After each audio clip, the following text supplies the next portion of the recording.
নমস্কার, আপনারা দেখছেন রাজশিক্স, সঙ্গে আমি সৌমাদিত্য। মাত্র কয়েক সেকেন্ডের একটা ভিডিও, আর সেই ভিডিও ঘিরেই ওলট পালট হয়ে গেল 21 বছরের এক যুবতীর জীবন।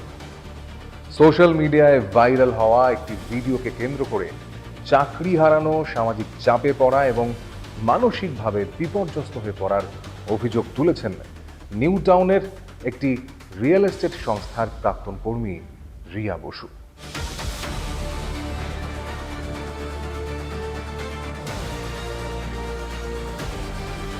রিয়ার দাবি, সকালে তিনি অফিসে যাওয়ার জন্য দুটি পৃথক অ্যাপ থেকে বাইক বুক করেছিলেন।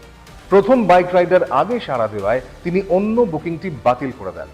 অভিযোগ, বাতিল হওয়া বুকিংয়ের বাইক রাইডার হর্ষিত মণ্ডল ওরফে রাজকুমার অ্যাপে দেওয়া ঠিকানায় পৌঁছে যান। এরপর দুজনের মধ্যে শুরু হয়ে যায় বচসা। রিয়ার বক্তব্য, ওই রাইডার তাকে বিভিন্নভাবে উত্ত্যক্ত করছিলেন। দীর্ঘক্ষণ ধরে চলা বাকবিতণ্ডার এক পর্যায়ে তিনি উত্তেজিত হয়ে কুরুচিকর ভাষায় গালাগালি শুরু করেন। তবে তিনি জানতেন না যে তাদের কথোপকথনের একটি অংশ আগেই মোবাইলে ভিডিও রেকর্ড করা হচ্ছিল। একটা ভিডিও ভাইরাল হয়েছে, এক বাইক আরোহী অর্থাৎ র্যাপিডো যে বয় রয়েছে, র্যাপিডো বয়কে এক মেয়ে তিনি গালাগালি করছেন এবং খুব খারাপ ভাষায় গালাগালি করছেন। সেই মেয়েটি গালাগালি করার পর সেটা ভিডিওটা এতটা ভাইরাল হয়েছে সমাজ মাধ্যমে যে সেই মেয়েটির কিন্তু এই মুহূর্তে যে অবস্থা এবং সেই পরিবারের যে অবস্থা সেটা কিন্তু দেখার মতো। কারণ আমি তার বাড়িতে রয়েছে, আমার পাশে মেয়েটি বসে রয়েছে। বলছি, এই মুহূর্তে কি অবস্থা তোমার? এই মুহূর্তে আমার যেটা হচ্ছে, আমার কাজ চলে গেছে। সমস্ত সোশ্যাল মিডিয়া, আমার ফ্রেন্ড থেকে শুরু করে সবাই আমাকে মেসেজ করছে কি তোমার ভিডিও দেখলাম ভাইরাল হয়ে গেছে, এই হয়ে গেছে। এটাই আমার হচ্ছে কি, আমি চাই কি ভিডিওটাতে আর সার্কুলেট না হয়। কারণ কি, আমি যেটা হয়েছে গালাগালি দেওয়া বা যাই হয়েছে সেটা আমার আগেও আমি বলেছি কি আমার ভুল ছিল। এখনও আমি বলছি কি আমার ভুল আছে। কিন্তু যেটা হয়েছে শুধু একতরফা বিচার করলে তো হয় না। আর র্যাপিডো ড্রাইভারটাকে আমি ক্যান্সেল করে দিই প্রায় 10 মিনিট আগে। তিনি তাও আমার লোকেশন দেখে আমার বাড়ির কাছে এসে তিনি ঝামেলা করা শুরু করে। পরবর্তীতে সেই ভিডিও সোশ্যাল মিডিয়ায় ছড়িয়ে পড়ে। প্রথমে সংশ্লিষ্ট রাইডার এবং পরে বিভিন্ন কন্টেন্ট ক্রিয়েটর এই ভিডিও নিজেদের প্ল্যাটফর্মে প্রকাশ করেন। অল্প সময়ের মধ্যেই ভিডিওটি ব্যাপকভাবে ভাইরাল হয়ে যায়।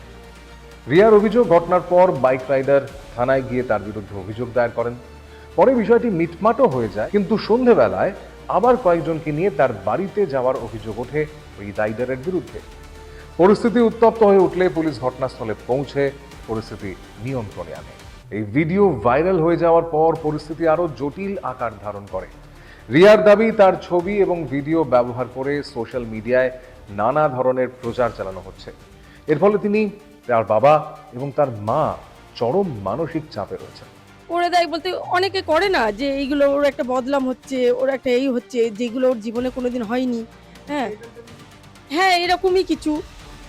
এরকম কিছু একটা মা হিসাবে আমার কিরম হয়? আমি তো ভয় পাবো না। সে যদি না ভেবেও থাকে, আমার মনের মধ্যে সেটা হয়। কারণ ওর একটা সম্মান আছে। একটা সামান্য একটা গালাগালির জন্য যে একটা মেয়ের এত বড় মান সম্মান চলে যাবে, সেগুলো আমরা ভাবতে পারিনি। গালিগালাজ দিয়েছে, তার জন্য ও ক্ষমা চেয়েছে। হ্যাঁ, সবাই বলল যে কিছু হবে না। তার সত্ত্বেও সেই ভিডিও আপলোড করছে, হয়ে এই করছে, মেয়েটার ওই, মেয়েটার সেই। মেয়েটা ভুল করেছে এটা মানছেন? হ্যাঁ, হ্যাঁ, গালাগালি দিয়েছে, সে সরিও বলেছে। কারণ সরির কাছে তারা নিজেরাও বলেছে যে ক্ষমা চেয়ে নিয়েছে, ক্ষমার কাছে কোনো কিছুই নয়। হ্যাঁ, আপনার কাছে আসছে। বলছি, তোমার মা যেটা আশঙ্কা করছে এটা কি হ্যাঁ, সেটা তো মায়ের মন, মা আশঙ্কা করতেই পারে। বাট আমার এরকম কিছু নেই। আমি প্রথম দিয়েই স্ট্রং ছিলাম, স্ট্রং থাকবো। কারণ কি, আমি জানি কি আমি সেখানে ভুল বলতে শুধু গালাগালি দেওয়াটাই ভুল। কিন্তু টেকনিক্যালি আমি ভুল নই।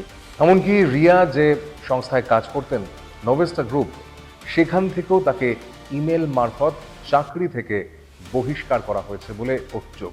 আমাকে টার্মিনেটেড মেল পাঠিয়ে দিয়েছে কি আম যেটা হয়েছে সেটা খুবই খারাপ হয়েছে। তো তাই জন্য তারা আমাকে টার্মিনেট করে দিয়েছে। কারণ কি, কোম্পানিকে প্রচুরভাবে কল, মেসেজ, ইমেলের থ্রুতে সমস্ত যারা পাবলিক আছে তারা কোম্পানিকে মেল করে। তো তার পরিবর্তে কোম্পানি আমাকে টার্মিনেট করে দেয়। কেষ্টপুরে বাবা মায়ের সঙ্গে একটি ছোট্ট ভাড়া বাড়িতে থাকা রিয়ার পরিবার বর্তমানে আর্থিক এবং সামাজিক সংকটের মুখে পড়েছে। অন্যদিকে ওই বাইক ড্রাইভারের সঙ্গে রাশিক্সের তরফে একাধিকবার যোগাযোগ করার চেষ্টা করা হলেও আমরা বারবার ব্যর্থ হয়েছি। পরে ওই রাইডার নিজেই জানান যে রাইডটি 10 মিনিট আগেই ক্যান্সেল হয়েছিল, যা তিনি খেয়াল করেননি। ভুল দু তরফেই ছিল। চাকরি হারানোর বিষয়টি নিয়ে মানবাধিকার কর্মী রঞ্জিত সুর মত প্রকাশ করে বলেন, শুধুমাত্র একটি ভাইরাল ভিডিওর ভিত্তিতে কোনো কর্মীর চাকরি চলে যাওয়া কখনোই উচিত নয়। বিষয়টি আইন এবং শ্রম অধিকারের দৃষ্টিকোণ থেকেও খতিয়ে দেখা প্রয়োজন। তবে প্রশ্ন হলো, সোশ্যাল মিডিয়া ট্রোলিংয়ে কারো রুটি রুজি কেড়ে নেওয়া কি ঠিক? আপনি কার পক্ষে? কমেন্টে জানান আপনার মতামত। এই ভিডিওটা যদি ভালো লেগে থাকে তাহলে শেয়ার করুন এবং বন্ধুদের মাঝে ছড়িয়ে দিন। আপাতত এখানেই শেষ করছি। দেখতে থাকুন রাশিক্স। জয় হিন্দ।